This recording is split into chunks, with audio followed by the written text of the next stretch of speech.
A reading for this, the Friday of Holy Week, Good Friday. Our reading comes to us from Luke's Gospel, the 23rd chapter, verses 13 through 56, is the narration of Jesus' arrest, trial, execution, and burial.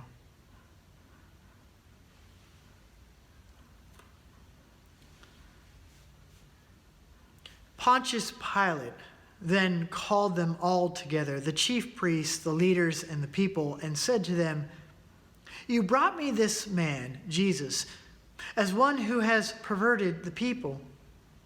And here I have examined him in your presence, and I have not found this man guilty of any of your charges against him. Neither has Herod, for he sent him back to us. Indeed, he has done nothing to deserve death. I will therefore have him flogged and release him." Then they all shouted out together, "Away with this fellow! Release Barabbas for us."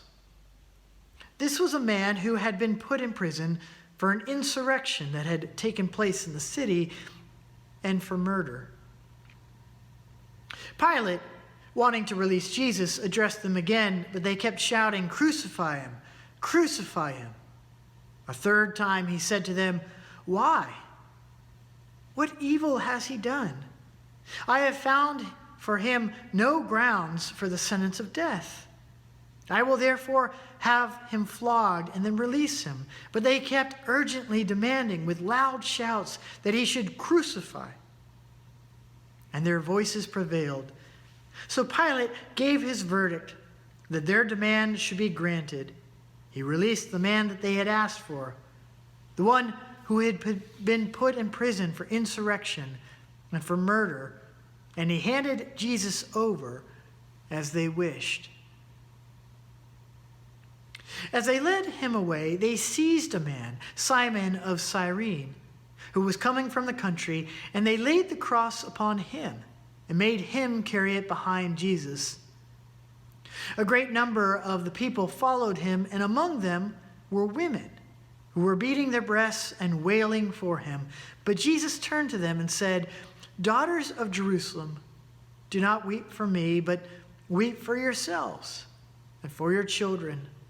For the days are surely coming when they will say, 'Blessed are the barren, and the wombs that never bore, and the breasts that never nursed.' Then they will begin to say to the mountains, 'Fall on us,' and to the hills, 'Cover us.' For if they do this when the wood is green, what will happen when it is dry?" Two others also, who were criminals, were led away to be put to death with him.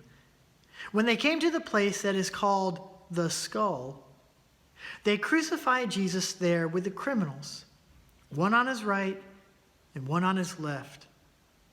Then Jesus said, "Father, forgive them, for they know not what they are doing." And they cast lots to divide his clothing, and the people stood by watching. But the leaders scoffed at him, saying, "He saved others. Let him save himself if he is the Messiah of God, his chosen one." The soldiers also mocked him, coming up and offering him sour wine and saying, "If you are the king of the Jews, save yourself." There was also an inscription placed over him, "This is the King of the Jews." One of the criminals who was hanged there kept deriding him and saying, "Are you not the Messiah? Save yourself and save us."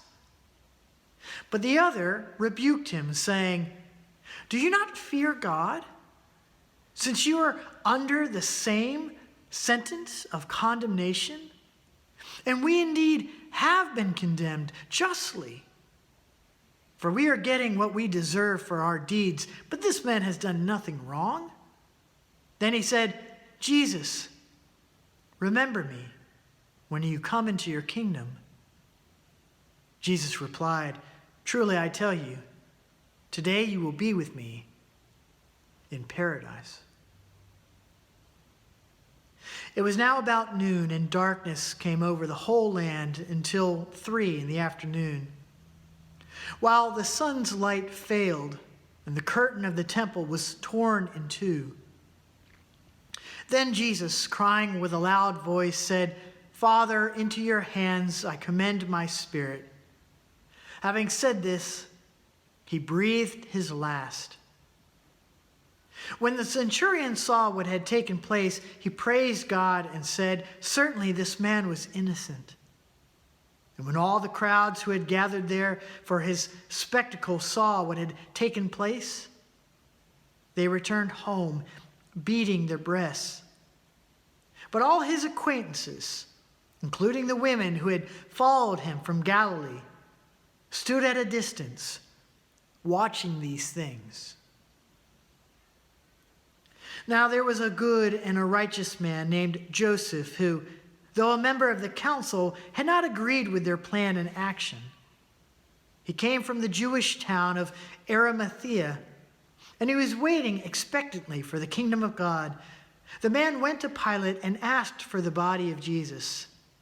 Then he took it down, wrapped it in a linen cloth, and laid it in a rock-hewn tomb where no one had ever been laid.